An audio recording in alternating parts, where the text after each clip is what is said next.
বাংলাদেশ থেকে স্থায়ীভাবে নিষিদ্ধ হবে কিনা সেটির চূড়ান্ত সিদ্ধান্ত হয়ে গিয়েছিল 5ই আগস্ট।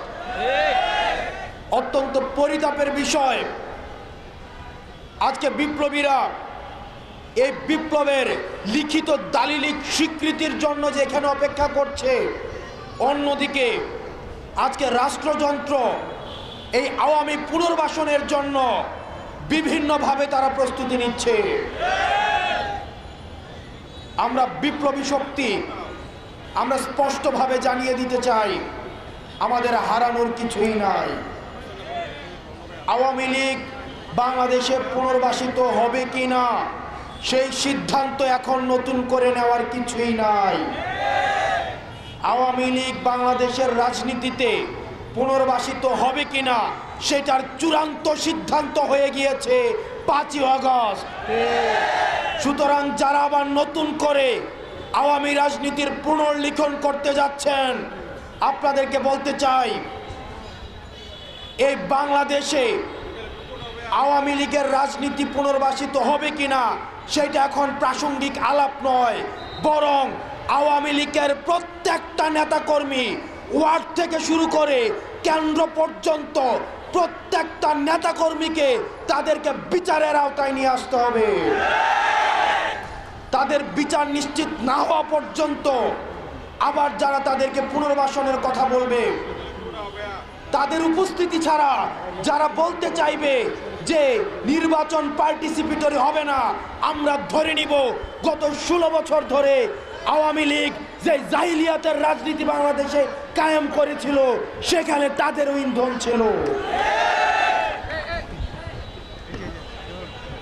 আজকে আমরা তরুণ প্রজন্ম, আমাদেরকে রাস্তায় নেমে আসতে হয়েছে, আমাদেরকে রক্ত দিতে হয়েছে, আমাদেরকে ভয়কে জয় করতে হয়েছে।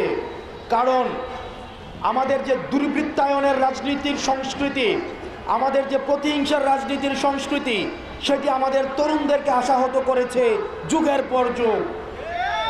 আমরা জনকল্যাণমূলক রাষ্ট্র করতে পারি নাই, আমরা রাষ্ট্রের মধ্যে নাগরিক হয়ে উঠতে পারি নাই। আমাদের অতীতের যে রাজনৈতিক যেই কাঠামো রয়েছে, সেই রাজনৈতিক কাঠামো আমাদেরকে নাগরিক অধিকার থেকে আমাদেরকে ইতিহাসের স্তরে স্তরে বঞ্চিত করেছে। এই তরুণ প্রজন্ম বঞ্চিত হয়েছে।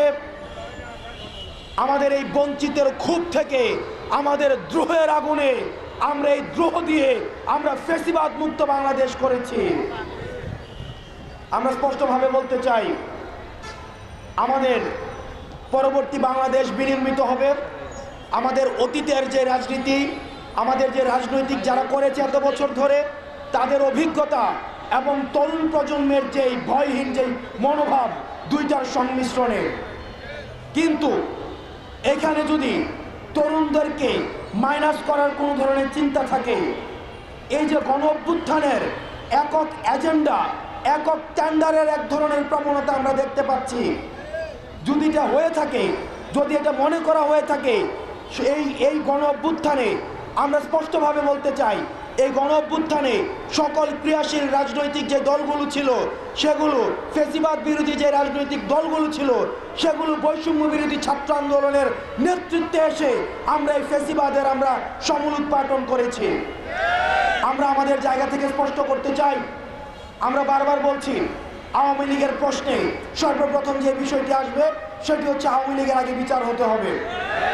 সুতরাং যেসব টকশোজীবী, যেসব মিডিয়া পাড়া, যেসব বিশ্ববিদ্যালয়ের শিক্ষক, যেসব বুদ্ধিজীবী এখন আওয়ামী লীগের মানবাধিকারের জন্য তারা সরব হয়েছেন, আপনারা এই ফ্যাসিবাদকে, এই ফ্যাসিবাদের তেল নুন ঘি খেয়ে আপনারা এতদিন পর্যন্ত আপনারা এই ফ্যাসিবাদকে পৃষ্ঠপোষকতা দিয়েছেন।